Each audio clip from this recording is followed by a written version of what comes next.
సార్వకాలీనమైనటువంటి సందేశం ఒకప్పుడు ఎప్పుడో ఇవ్వబడింది. అది 700 శ్లోకాలతో ఉండేటువంటి గ్రంథం. అది సాక్షాత్తు భగవానుడు చెప్పినటువంటి గ్రంథం. పుస్తకం హస్తభూషణం అని చెప్తే మన చేతిలో ఉండవలసినటువంటి ఒకే ఒక గ్రంథం ఏదండి? భగవద్గీత. నిశాచ కవచాది రాక్షసుల్ని ఒక్కడే అసహాయ సూర్యుడిగా సంహరించినటువంటి మేరునగ ధీరుడు అర్జునుడు. వీళ్ళందరినీ నేను సంహరించి నేను రక్తపు కూడు తినాలా? కృష్ణుని ద్వారా ఉంచుకున్నటువంటి అర్జునుడిలో వచ్చినటువంటి ఆవరించినటువంటి భయం కాదది, మమకారం. ఇందుకని కావలసినటువంటి ఒక సార్వకాలీనమైనటువంటి సందేశం ఒకప్పుడు ఎప్పుడో ఇవ్వబడింది. అది 700 శ్లోకాలతో ఉండేటువంటి గ్రంథం. అది సాక్షాత్తు భగవానుడు చెప్పినటువంటి గ్రంథం. అది మన హిందువులందరికీ లేదా మానవులందరికీ కూడా అన్ని కాలాల్లో పుస్తకం హస్తభూషణం అని చెప్తే మన చేతిలో ఉండవలసినటువంటి ఒకే ఒక గ్రంథం ఏదండి? భగవద్గీత. అయితే ఈ భగవద్గీత అనేటువంటి దాన్ని మనం చూసే దృష్టిలో చాలా లోతైనటువంటి ఆలోచన ఉండాలి.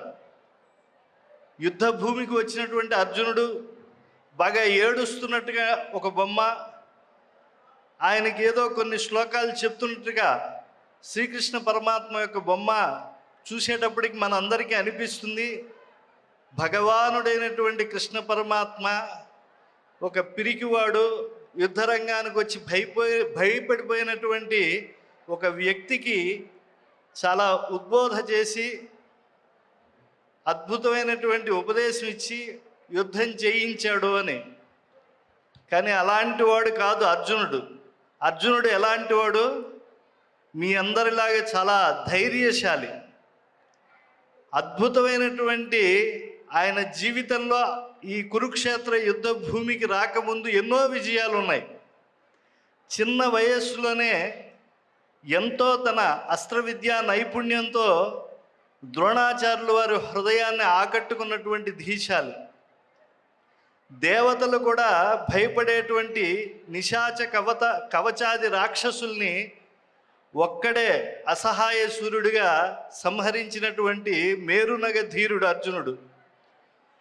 తన గురువు గారికి సహాధ్యాయి అయినటువంటి పరశురాముల వారి శిష్యుడైనటువంటి ద్రుపద మహారాజు గారిని యుద్ధంలో బండి చక్రానికి ఓడించిన తర్వాత కట్టేసి గురుదక్షిణగా సమర్పించినటువంటి వాడు. ఇంకా అర్జునుడి గురించి చెప్పుకోవాలంటే తన ఏకాగ్రతతో కర్ణాదులు ఎవరూ సాధించలేనటువంటి మత్స్య యంత్రాన్ని ఛేదించి ద్రౌపది స్వయంవరంలో ద్రౌపదీదేవిని వీర్యశుల్కగా పొందినటువంటి మహానుభావుడు.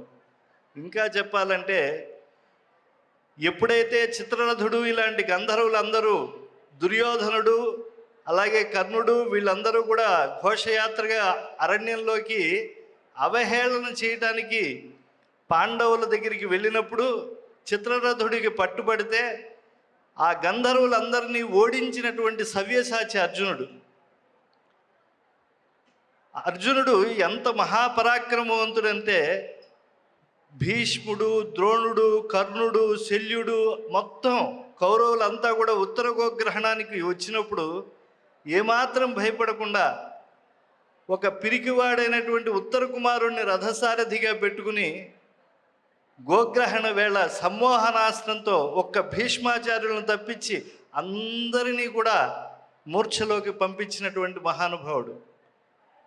కనుక అటువంటి ధైర్యం ఉండేటువంటి అర్జునుడు ఒక్క మాటలో చెప్పుకోవాలంటే ఆయన కురుక్షేత్ర యుద్ధ భూమికి వచ్చి నేను ఓడిపోతాను అని చెప్పలే. నకాంక్షే విజయం కృష్ణ నచ రాజ్యం సుఖానిచ కిమ్నో రాజ్యేన గోవింద కిం భోగై జీవితేనవా. ఆయన అన్న మాట ఏంటి? నకాంక్షే విజయం కృష్ణ, కృష్ణ నాకు విజయమే అవసరం లేదు, అంతేకాదు నాకు రాజ్యం మీద ఏ ఆసక్తి కూడా లేదు. రాజ్యం లాభం వల్ల నాకేమొస్తుంది? గురువున హత్వాహి మహానుభావాన్. నా ముందు ఉన్నటువంటి వాళ్ళు ఎవరు? నాకు ఈ అస్త్ర విద్యను ఇంత అద్భుతంగా నేర్పించినటువంటి మహనీయులు ద్రోణాచార్యులు వారు, అలాగే కృపాచార్యులు వారు. నేను బురద కాళ్ళతో వెళ్ళి తాత తాత అంటే ఒళ్ళో కూర్చోబెట్టుకున్నటువంటి భీష్మాచార్యులు వారు.